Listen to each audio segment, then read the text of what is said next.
I'm Aarthi Ramamurthy. I am now the founder and CEO of Lumoid. I'll tell you what Lumoid is. I'm an engineer by education. I have a master's in software engineering. So I built products at Microsoft before this. I worked on Xbox Live, Visual Studio, and the CLR, the Common Language Runtime, building a bunch of products there, and then joined the Netflix movie streaming team, which built the software which lets you watch Netflix shows and movies and stuff.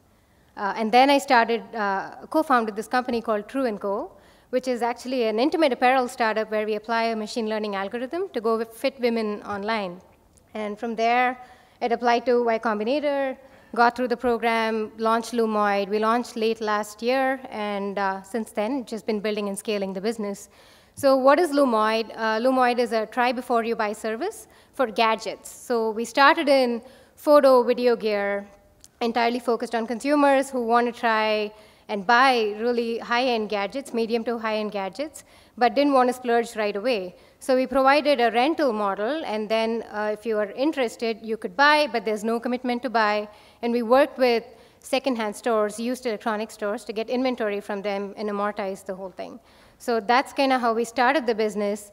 And like most other startups, we had no money to start with. We basically said, OK, we have to go figure this out and scale out the business. And I have no background in sales or marketing, and so we just had to go figure this out. So these are 5 lessons that have been relevant, what I've learned building Lumoid. Most of these might not be applicable to you. If they are, great. If they are not, and if there's anything else that I can help with, let me know offline, and we can chat. What are the 5 things that we're going to talk about? Building things that do things that don't scale. You've heard this before. Everyone talks about this. What are the things that didn't scale that we tried in the beginning? What worked, what didn't? We made a ton of mistakes, and that's the only way we could learn. Some of them worked, and we applied more resources towards it. Some of them didn't work, spectacular failures, and we learned from that and moved on. Getting the basics right. What are the basics in our business? What worked for us, and what did we apply? What are happy customers? How do they help you with marketing? Standing on shoulders of giants for us, what does that even mean? And finally, Ohio, we'll come to that. So doing things that don't scale. When we started out, we were renting and selling cameras, lenses, things like that. I used to be a photographer. I had expertise starting out the business. So how did we go reach out?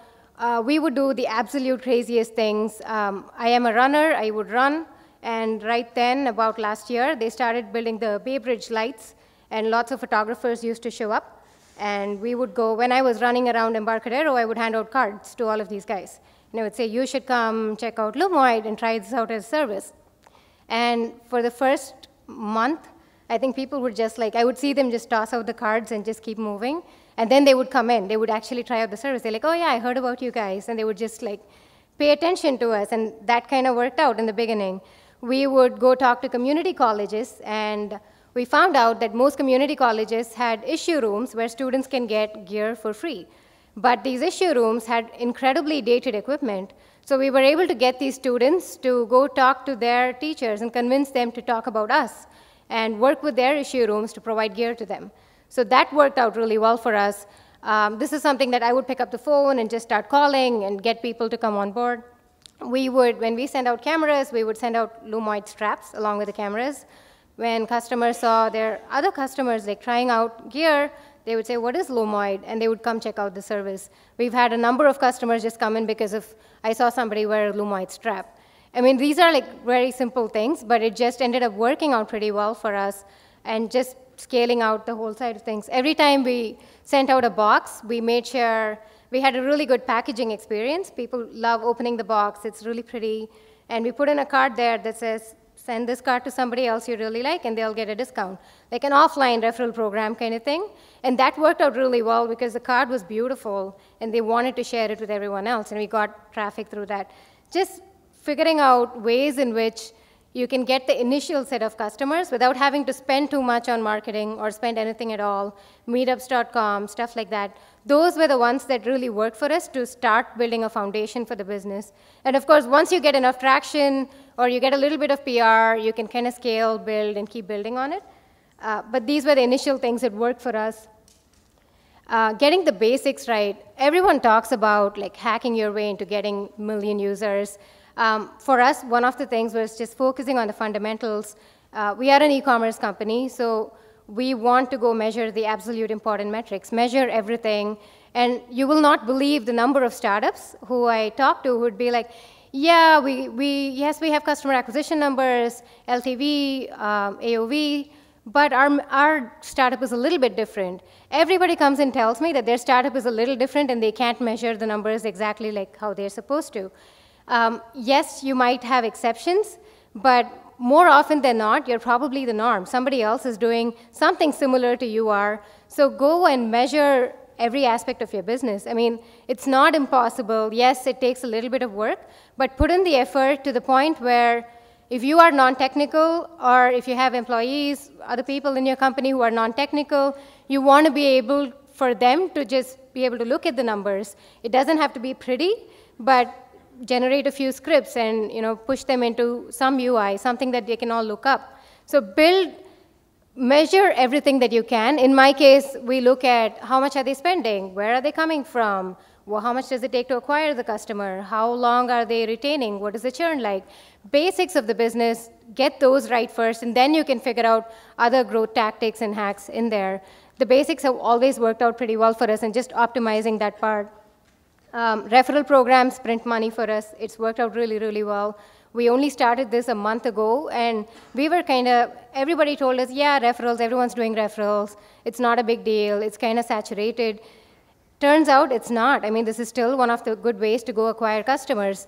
Just the fundamentals and focusing on that worked out really well for us. Customers, when I purchase from Amazon or when I get a box shipped to me, I would never, ever send them a thank you note.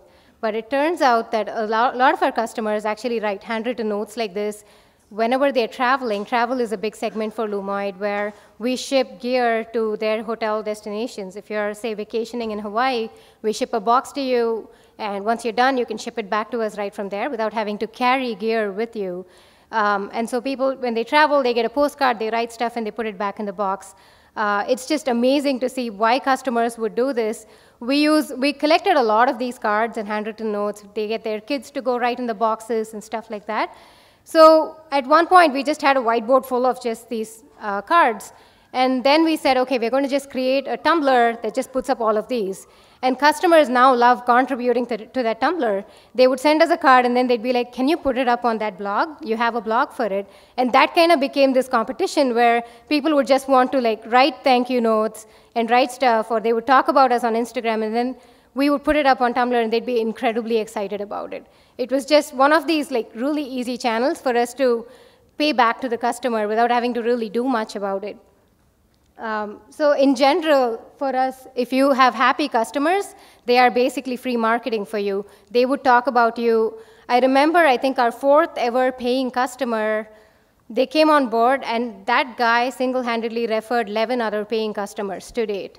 And pretty high AOVs for each of these guys. And we didn't do anything. We just had really good service, and he would just come back and tell his friends. He posted on Facebook, and people just came through because of that. So if you have, one is you need to have happy customers, basics of any business. But when you do have them, make use of them. They'll be happy to spread the word because they have friends who might be similar, and they want to tell them about you.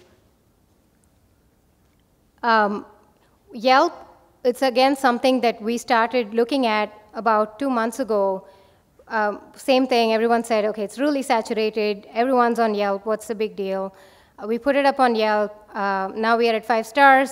Really good service there. People write about us. Every time they have a good experience, they go talk about it. A lot of customers find us on Yelp. It's amazing the number of people locally find us from there. They would call us, and Yelp has a great metric system. They tell you how many people have looked for directions, how many people called from the page itself, and stuff like that. Yelp has worked out really well for us, and it does really well when you search and when you find a service like ours. Same for Facebook. Customers tell their friends through Facebook itself. We boost, we promote those posts. Those work really well for us. Reviews, food photographers, mom bloggers. We basically work with these guys either as an affiliate basis or we work with them as an influencer, give them free gear rentals for a weekend, and they would just do a review for us. It just works out. And instead of us having to build platforms, build long-form content, build all of this, we're basically working with these guys to just make it happen, and that just works out really well. And finally, Ohio. What happened was when we first started out the business, a lot of our investors came in and said, I know who your target audience is. It's all gadget geeks. These are people, maybe San Francisco, maybe New York, who are really interested in high-end gadgets, and they have disposable income. They want to try stuff. You're basically looking at tech folks in the coastal areas. But it turns out that a predominant number of customers are bang in the middle of the country. Ohio is one of our biggest areas of acquisition for us. And we were wondering, every time an investor would come in and say that, we dig up the numbers and be like, actually, that's not true. This is like, we have customers from Idaho, Kentucky, Louisiana, middle of the US. So we started looking at what was really going on and called up, a few customers. And it turns out that, we rent and sell gadgets.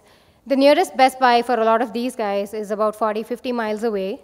They don't want to go up there and buy something, and they have no experience. They want to be able to test it out for a few days. And the local rental stores have all shut down, and they're no longer there, the brick-and-mortar stores.